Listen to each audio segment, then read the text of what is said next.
For years during budget season, we've grown accustomed to hearing that the city of San Diego is struggling to close a budget gap of somewhere between $30 and $60 million.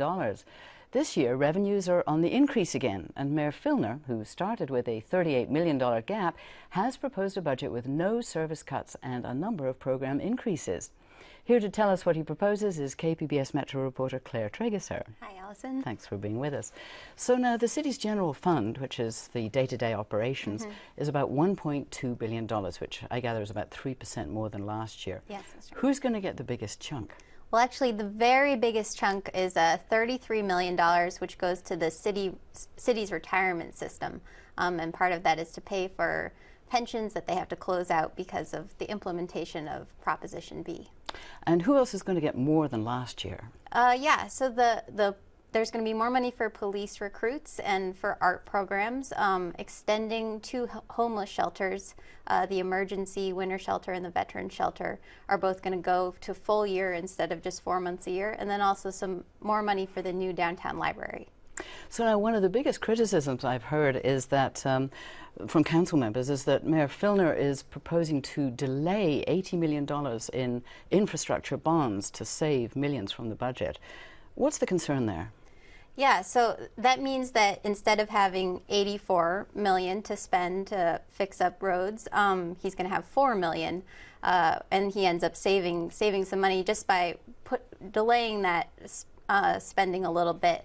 Filner says that he's only going to push it back 7 months, and that's actually not going to throw the city's repair schedule off by very much. So we know that former Mayor Sanders made that one of his top priorities, infrastructure. So this is a bit of a change in priorities. So now, as we heard, there was a budget gap of about $38 million. Where did Mayor Filner find the money to fill that gap?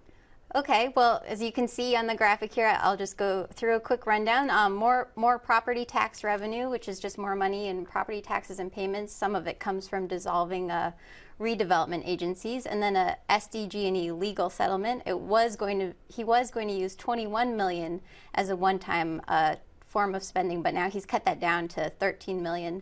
A bond issue postponed, which we just covered with the infrastructure. 2013 budget surplus, which is just money that was left over from last year, and then savings on leases. He's had Jason Hughes come on as a volunteer and renegotiate a lease for the city, which where city employees work, which ends up saving a lot of money. And then the city's attorney's office, they've brought in some money through judgments and settlements, through environmental protection lawsuits and things like that, and so they're getting to save that money as well. Okay, so the City Council appears to be happier with the revise. Why is that? Yeah, I mean, I think that they had some suggestions and concerns, and it seems like he did listen to those concerns. He boosted infrastructure spending a bit. He cut back the city attorney cuts, which they were concerned about, although there's some stipulations there. But overall, it seems like he did listen to their concerns. And they had a city council hearing on Wednesday at which 300 people signed up to speak. Who were they and what did they have to say? There was a broad range of views and ideas. A lot of people there with their pet programs saying, we want more money for this, we want more money for that. One of the interesting things was probably about 30 people from Mid-City Can, which is a youth advocacy group, talking about wanting free bus passes for low-income students, which they actually already get in the budget, but only as a one-time spending source. So I think they were there to advocate maybe for future use of that as well. Do you get the impression that what they say might actually have an effect on the budget?